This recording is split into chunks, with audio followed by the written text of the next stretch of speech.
우리가 어느 정도 나이에 접어들게 되면 남은 인생을 어떻게 하면 온전히 즐길 수 있을지에 대한 고민이 그 어느 때보다 중요해집니다. 그러한 고민들 가운데 가장 큰 결정 중 하나는 앞으로 우리에게 집이라고 부를 곳을 선택하는 일일 것입니다. 여러분은 지금 어디에서 살고 계신가요? 그리고 미래에 노년을 편안히 보낼 수 있는 어떤 생활 공간을 원하시나요?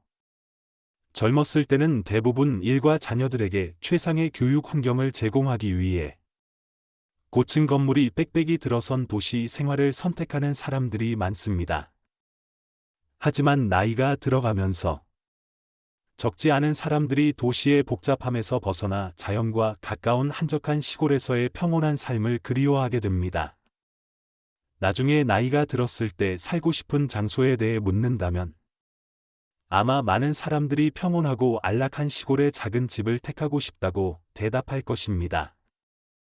그러나 현실은 항상 이상과 일치하지 않습니다. 나이가 들수록 의료 서비스에 대한 필요성도 함께 증가하기 때문입니다. 그래서 일부 사람들은 외로움을 느끼기도 하고 의료시설과 문화시설이 가까운 도시에서 사는 것이 더 편리하다고 생각하기 시작합니다. 그렇다면 한국의 고령자들은 실제로 은퇴 후에 어디에서 살기를 원할까요? 최근에 진행된 한 설문조사에 따르면 76.1%의 고령자들이 현재 살고 있는 집에서 계속 살기를 원한다고 답했습니다. 그들은 나이가 들수록 새로운 환경에 적응하기가 쉽지 않기 때문에 익숙한 공간이 여전히 가장 안전하고 편안한 느낌을 준다고 생각합니다. 나머지 20.4%는 새로운 거주지로 이사할 준비가 되어 있다고 밝혔으며 일부는 미래 의료 요구에 대비하여 노인 요양시설에서 지내고 싶다는 의견을 보이기도 했습니다. 노년을 위해 안정적인 거주지를 선택하는 것은 단순한 필요 이상의 문제이며 은퇴 후의 삶의 질을 좌우하는 중요한 요소입니다. 많은 사람들은 중년에 접어들면서부터 노후의 건강이 점차 약해질 것을 대비해 새로운 삶을 준비하기 위해 이사 계획을 세우기 시작합니다.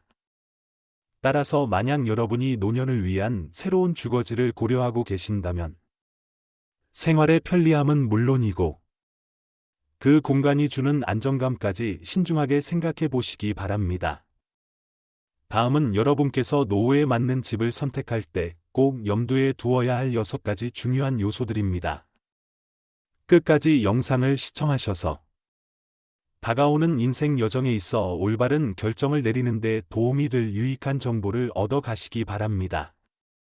그럼 함께 시작해 볼까요?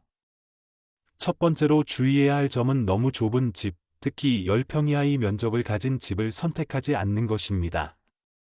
은퇴 후에는 자녀와 함께 사는 시간이 줄어들어 작은 집이 관리가 쉽고 편리할 것이라 생각하는 분들이 많습니다. 그러나 현실적으로는 지나치게 좁은 주거 공간이 편안한 노후 생활에 적합하지 않을 수 있습니다. 예전에 노인들을 위한 작은 집의 장점을 다룬 한 TV 프로그램을 본 적이 있는데 그 프로그램에서는 정부 지원으로 제공되는 8-10평의 소형 아파트들이 소개되었습니다. 하지만 나이가 들어감에 따라 이러한 공간은 답답하게 느껴질 수 있습니다. 요즘 미니멀리즘 생활 방식이 유행하면서 저 또한 작고 관리하기 쉬운 공간이 더 좋겠다고 생각한 적이 있습니다. 하지만 나이가 들면 정신적인 편안함 또한 중요합니다. 집이 단지 잠만 잘 수 있을 정도의 공간밖에 없다면 불필요한 물건을 줄였다고 해도 갑갑함을 느낄 수 있습니다. 노년에 편안하게 생활할 수 있는 이상적인 면적은 약 20평 정도로 활동하기에 충분히 넓고 답답함이 없는 크기입니다. 또한 생활에 필요한 쇼핑, 의료, 그리고 여가 및 문화 서비스를 25분 내로 이동할 수 있는 위치에 있는 곳을 선택하는 것이 좋습니다. 두 번째로 고려해야 할 점은 노인 복지센터와 가까운 주거지를 선택하는 것입니다. 한국에서는 주택 가격이 대개 학교와 얼마나 가까운지에 따라 결정되지만 초고령 사회로 진입한 일본에서는 노인 복지센터와 가까운 집의 가치가 매우 높습니다. 나이가 들수록 노인 복지센터와 가까이 사는 것은 필수적인 생활 서비스를 쉽게 이용할 수 있도록 하며 일상생활에 필요한 요구를 충족시키고 심리적 안정감을 줍니다. 지금은 아직 복지센터가 필요하지 않아 라고 생각할 수도 있습니다. 현재는 일과 생활로 바쁘고 친구들도 곁에 있어 활발한 생활을 유지할 수 있지만 나이가 들면서 이러한 활발한 생활을 지속하기는 점점 어려워질 수 있습니다. 복지센터는 친구들을 만나고 의미 있는 활동을 즐길 수 있는 장소가 되어줄 것입니다. 저희 어머니도 처음에는 복지센터가 필요하지 않다고 생각하셨지만 지금은 매일 아침 집 근처 복지센터에 가시는 것을 매우 즐거워하십니다. 그곳에서 친구들을 만나 이야기하고 합리적인 비용으로 영양 가득한 식사를 하실 수 있습니다. 복지센터에서는 영양사가 세심하게 준비한 식사를 제공하며 건강을 유지할 수 있도록 다양한 교육 프로그램과 돌봄 서비스를 제공합니다. 특히 많은 복지센터에서는 사우나 서비스도 제공하는데 이는 피로를 풀고 건강을 증진하는 데 큰 도움을 주기 때문에 많은 분들께서 좋아하십니다. 건강이 좋은 고령자를 위해 복지센터는 신체 활동과 자원봉사 기회를 제공하여 어르신들이 몸을 움직이고 자신의 가치를 느끼도록 돕습니다. 늘 복지센터는 국가의 지속적인 지원 덕분에 깨끗하고 쾌적한 환경 속에서 전문가들이 다양한 프로그램과 수업을 운영할 수 있도록 세심하게 투자된 시설입니다. 나이가 들면 이러한 고품질이 다양한 서비스를 충족시킬 수 있는 곳은 복지센터만큼 부족한 편입니다.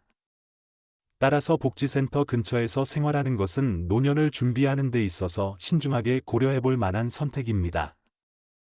물론 재정적으로 여유가 있다면 원하는 활동을 비용 걱정 없이 충분히 즐길 수 있겠지만 노년에 여유로운 생활을 할 수 있는 사람은 많지 않습니다.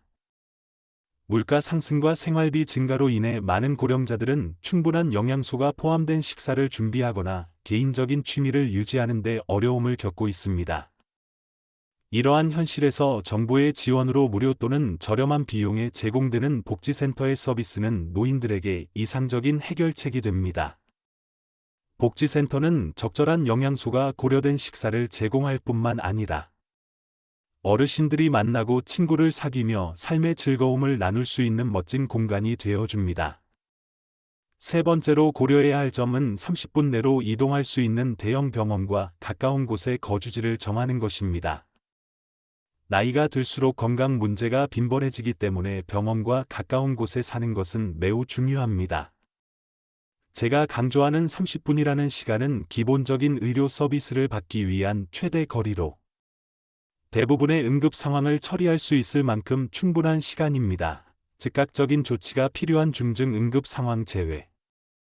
현재 한국의 대부분의 외곽 지역에서도 30분 내에 이동할 수 있는 대형 병원이 있는 경우가 많고 일부 외진 지역을 제외하고는 거의 예외가 없습니다.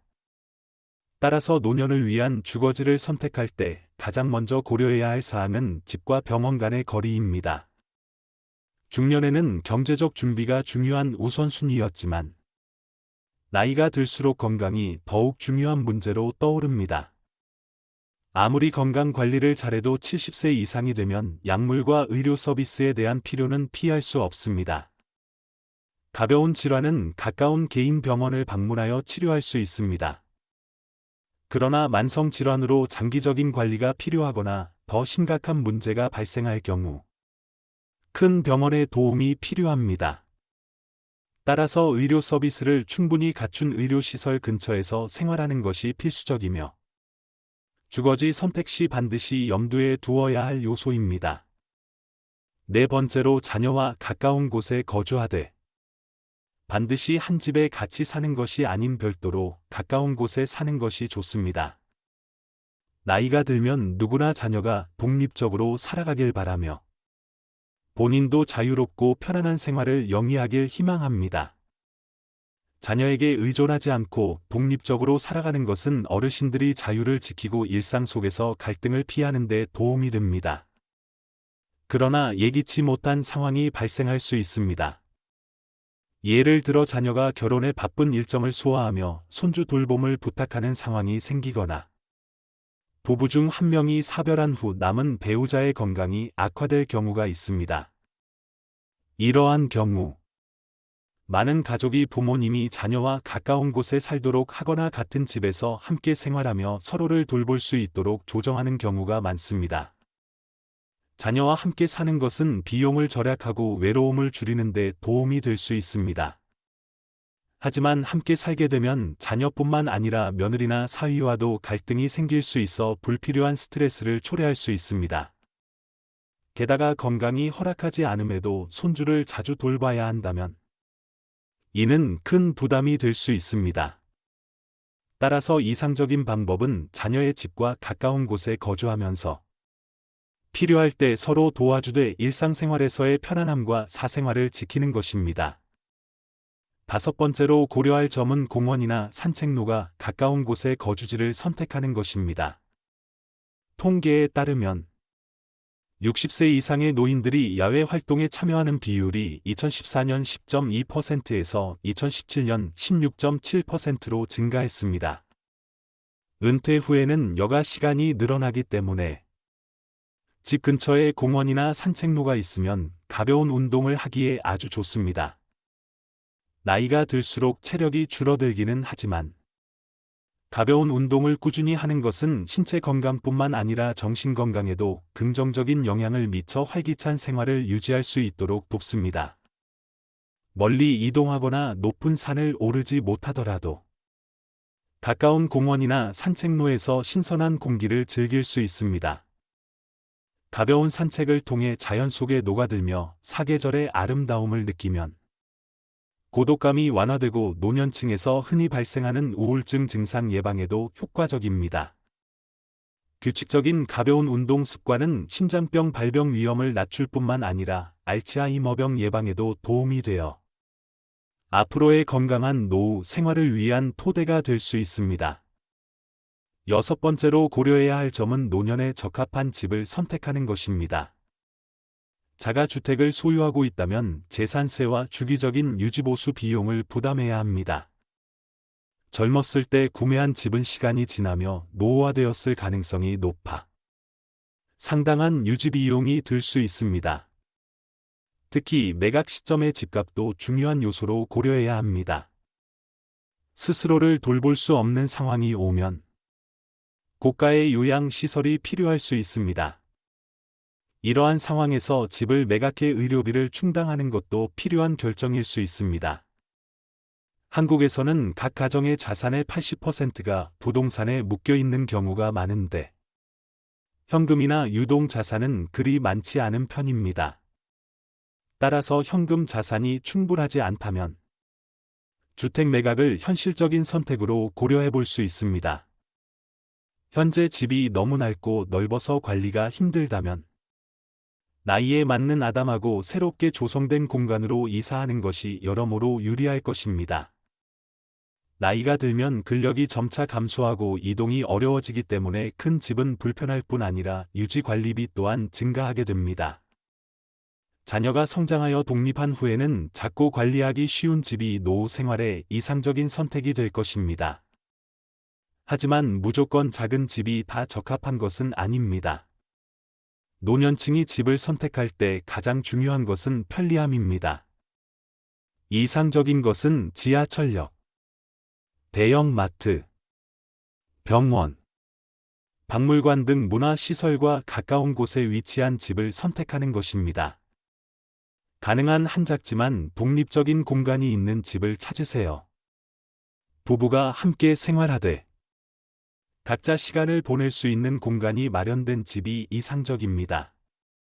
하루 종일 같은 공간을 함께 사용하다 보면 작은 갈등이 생길 수 있기 때문에 공용 공간과 사적인 공간이 분리되어 있으면 노년에도 조화롭고 안정된 관계를 유지하는 데 도움이 됩니다.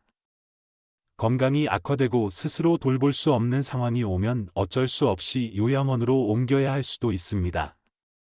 따라서 은퇴 후 이사를 고려하고 있다면 이 집이 생애 마지막 주거지가 될 수 있다는 마음가짐으로 신중하게 선택해야 합니다.